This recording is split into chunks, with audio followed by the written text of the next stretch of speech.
Hey Waffle Gang, I do hope you're well. My name is Mark and today we're checking out some more Reddit stories, and if you do love a Reddit story, why not consider hitting that like, subscribe, maybe that notification bell too, and let's crack on with today's first story. Much love guys. Now today's first story comes from AnyReality580 from the Am I the Arsehole Here subreddit, and it says, Am I the arsehole for refusing to sing at my brother's wedding?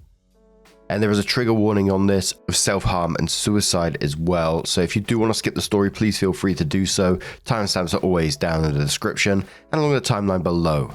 Thank you. My 28 male brother, 33 male, will be getting married in the fall. The two of us are fairly close, more so in the past few years, which is to say that he's not ignorant about past events in my life.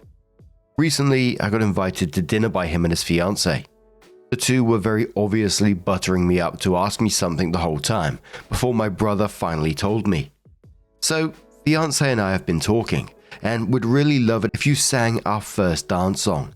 Just the one song. I know you don't really sing anymore, but I dug up some old videos of you singing, and she loves your voice just as much as I do. This could be your wedding present to us. For background, I used to sing all the time. I formed a band with a bunch of my friends in high school and we were very minorly successful. We had a YouTube channel with a few hundred subscribers, and there were a handful of people that had their own recordings that were posted to their own pages. In this band was my best friend since 2nd grade, Mason, not real name. Unfortunately, when we were 17, Mason took his own life. Additionally, I was the one who found him. The band dissolved almost immediately, and our YouTube channel and all our own videos were taken down. Since then, I have never sang. Singing without Mason felt wrong, so I didn't.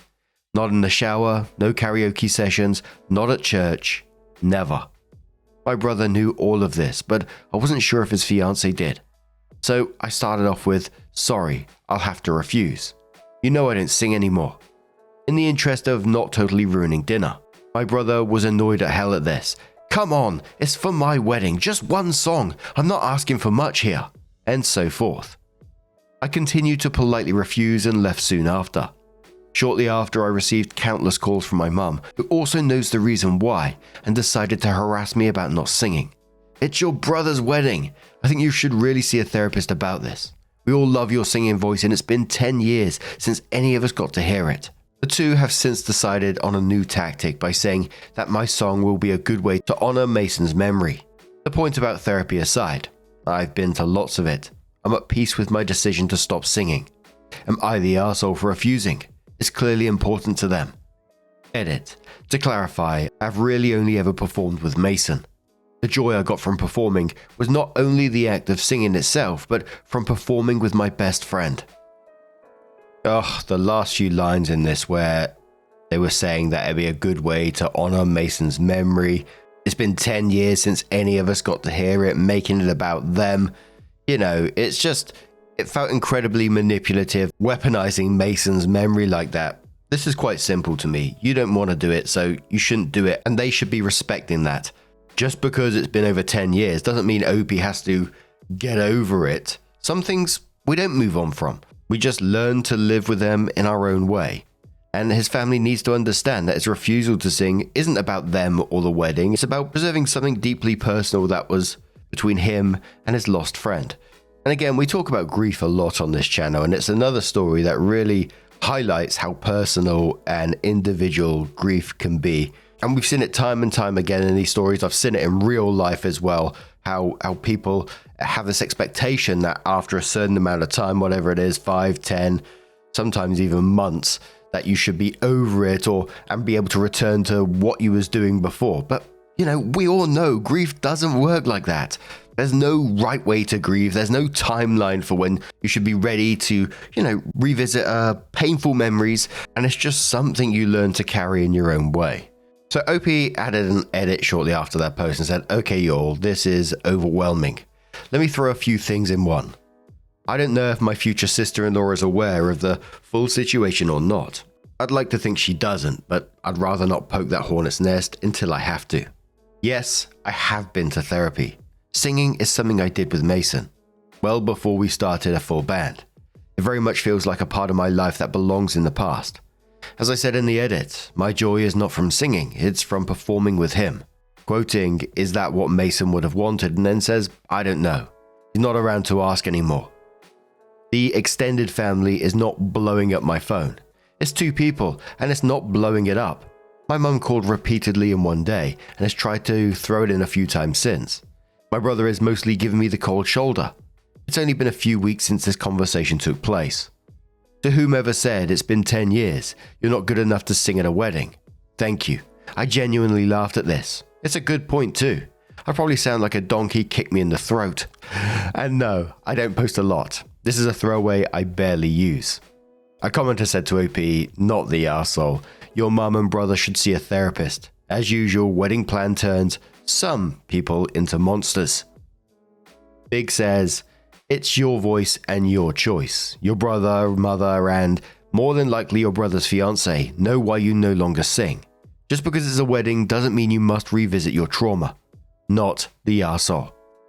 Sured Kellett says, OP, reach out to the fiance privately. Ask her to meet for a coffee at a Starbucks or something. Explain to her the reason why you don't sing. If you can do it without re-traumatizing yourself. Don't sugarcoat anything. Explain just how traumatic it was.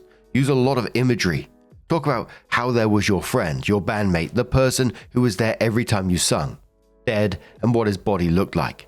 Don't hold back. Ideally, she'd be looking a little green around the gills when you're done describing your experience. Tell her that every time since then you've even thought of singing, that image is what comes in your head. And if she has any respect for you at all, she will understand that you want the wedding to be a happy thing, and not have thoughts of discovering your dead friend. Furthermore, you hope she can understand that this is your decision, and it's not a chapter of your life you're willing to revisit right now. And I say this with full respect. If she doesn't understand and accept that, just stop trying with them. Go to the wedding if you want or don't, because brothers are supposed to respect each other, and then not respecting your no answer is totally disrespectful. If family gets ganged in on this, write out every gory detail of the trauma and post it for all them to read. Whoever reads that and still tries to tell you to sing, just block them out of your life. People like that are not a support system or a positive influence. Your life is better off without them. So 2.5 weeks later, OP comes in with her update and says, okay, I don't know if I have to do anything special to update people that commented update me on the last post, but here we are. This is premature, but since the post I made was more popular than I expected, or wanted, I thought I'd give a small update. Future sister-in-law reached out to me because her washer broke and she wanted to come over and do a quick load of laundry. I wasn't thrilled about this, but I live close enough. I have an in-unit and the laundromats in our area are not the safest. I was content to just watch TV silently in my tiny apartment while we waited. But she of course had something to discuss. I thought for sure she'd be the third person to try and convince me. But no. Instead, she told me that she wasn't sure if my brother was giving her the full story. She told me that he used to sing all the time, he was in a band, but he quit when the band broke up. Which is technically true, but come on. I also learned that he had told many of his friends too, about how he's always trying to convince me to come around and sing for all of them. He had literally never asked before the conversation, but was prone to making comments like, boy, it sure sucked you didn't sing anymore. I know a lot of people that would want to hear that. So I briefly told her about Mason. Just the important bits, that I used to sing with him, then he died, so I don't have any desire to do so anymore. She didn't say anything for a while, but I saw her face go through a dozen different emotions, and I'm pretty sure she settled on anger. Before she left, she just told me that she's going to tell my brother to get someone else to sing. I got the distinct feeling that it's not going to be a pleasant conversation. So that's it so far. All quiet, fingers crossed. OP added an edit in the comments of that update and says, hi all, again the response on this has been much larger than anticipated. I just need to get something off my chest and hopefully I don't come across as overly aggressive. Regarding the obnoxious comment saying, is that what Mason would want? I don't know. He's not around to ask anymore. The dead tend to not have opinions. I have over a decade to process this via therapy, putting it in all caps this time. But I truly hope the people who comment this don't ever try to approach on someone who just experienced a loss. Regardless of intentions, it is grossly manipulative. And again, for the people in the back, I didn't stop singing because I thought that's what Mason would want, or survivor's guilt, or because I was actually secretly in love with him. Yes, real DM I received. I stopped because I loved singing with my musical partner, who is now gone. I no longer find the act enjoyable. And the top 3 comments on that one said, go future sister-in-law. At least you have someone in your corner, and sorry for your loss. Dragon Celt says, points to her for being able to pick up on, this can't possibly be the full story, and calmly going to the source. Short Classroom says, your brother is a jerk. Hope she chews his ass out.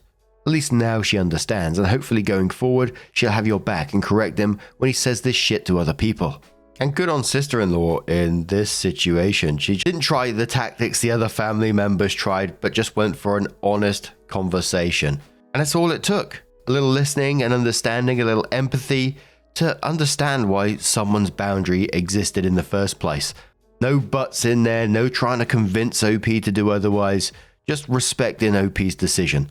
It did leave me wondering after, I wonder what the sister-in-law's and brother's relationship, what will happen to it after that. Because it was a little bit eye-opening, wasn't it, that the way he's been telling his side of the story to sister-in-law, nothing about the trauma that happened in the past.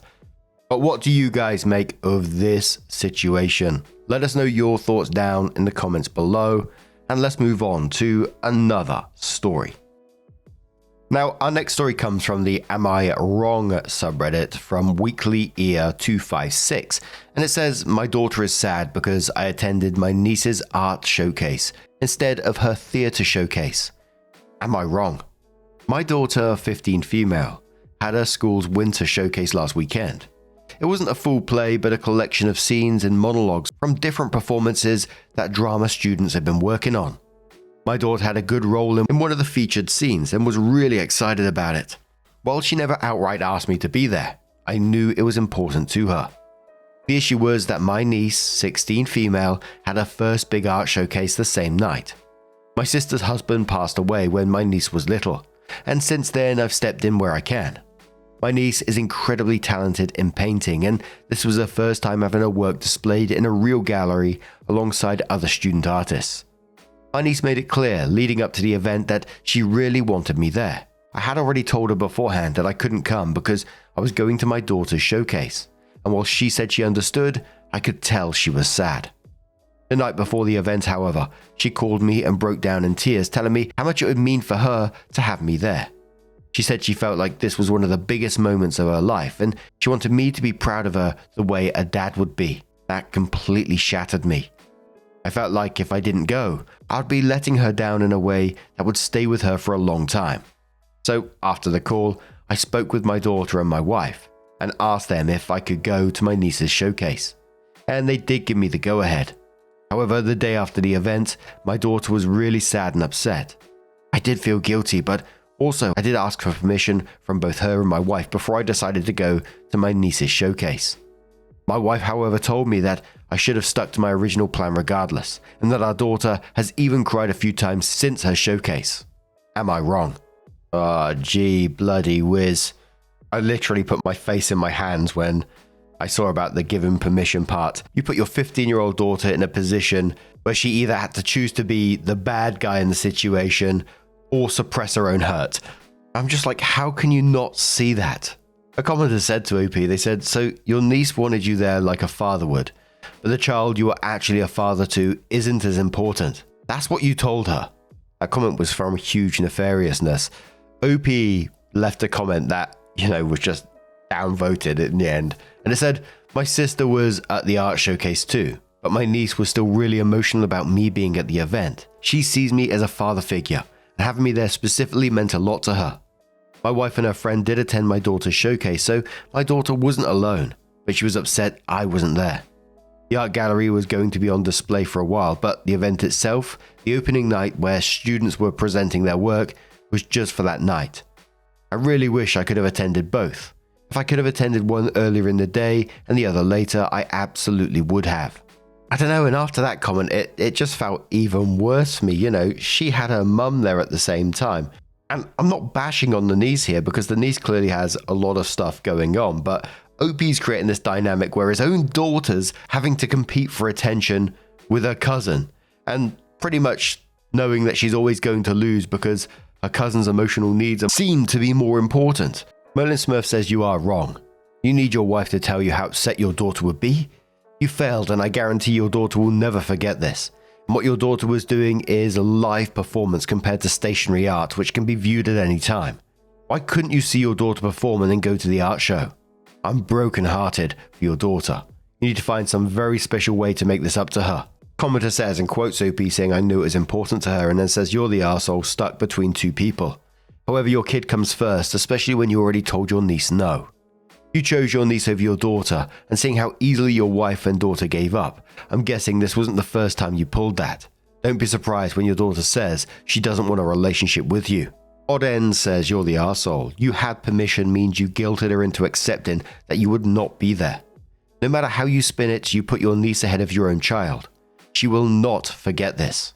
If it has not already permanently damaged your relationship with your child, how you apologize and move forward in the coming hours and days will. Do better. And one more comment from kinda new around here who says you are wrong. Your own daughter comes first every single time. Your daughter doesn't have to specifically invite you to an event. That is a given that parents will be attending. Read that again. It's a given that parents will be there. Where were you? Uncling before fathering? Just no. Question: how is the relationship between your daughter and niece, seeing they're so close in age? Are they like sisters, or are there issues? Like cousin is jealous that your daughter has her dad and is competing with your daughter for your time, even though your daughter does not compete with her. You need to have a good think about that. So a couple of weeks later, OP comes in with her update and says, hey everyone, so the past couple of weeks have not been easy. I understand what I did was not okay, and I truly didn't get the depth of what my daughter was feeling until I had a long talk with her, where she bared her feelings. And when she cried and cried and cried, it really drove home that I was the one responsible for all of this. However, I think yesterday was a really special day. My wife encouraged me to take our daughter out the whole day and make it special for her. So I did. We did a lot of fun things yesterday. Went to a movie, shopping where I got her a bunch of gifts, lunch and dinner at a nice restaurant. It was a really special day. At the end of the day, when my daughter and I came back home, she hugged me for minutes.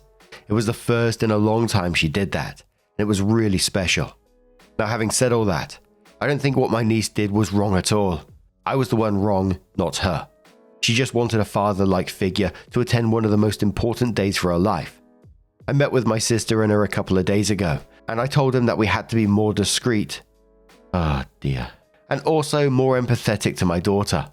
I told them that we can still hang out and we can still do fun things, but I can't do it at the expense of my daughter anymore. My sister and my niece were really open to it, and we actually had a great day and did a lot of fun things that evening. My sister and my niece are genuinely nice and empathetic people, and I couldn't be luckier to have them in my life.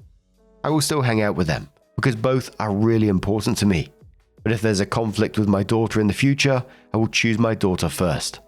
And the top commenter on this one says, if it were possible for a parent to cheat on their kid with another kid, this is what it would look like. Date nights with the main one, then pop right over to see the side one. My face is scrunched up like a cabbage right now.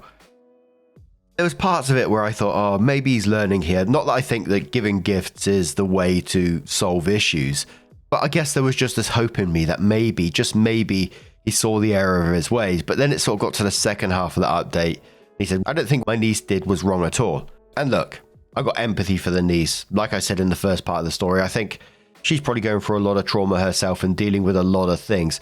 But I don't think OP's helping in this situation. What she did in the first part of the post, which might seem a bit brutal, but it did feel manipulative. But regardless, in this update, OP seemed to make excuses again and then said, and I had to read it a couple of times because the wording was just wild for me, that he said, and I told them that we had to be more discreet. And in my head, that was just screaming, they're going to be hiding them doing the fun things. And it just makes me think that we're heading for a proper dog's dinner here. It's going to be messy. And it just felt like he really didn't learn much in the end. But what do you guys make of this situation? Let us know your thoughts down in the comments below.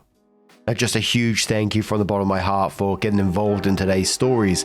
Your love, your support, your time, it always means the absolute world to me. So thank you so much for being involved. And hopefully, I'll see you in the next one. Take care. Have much love.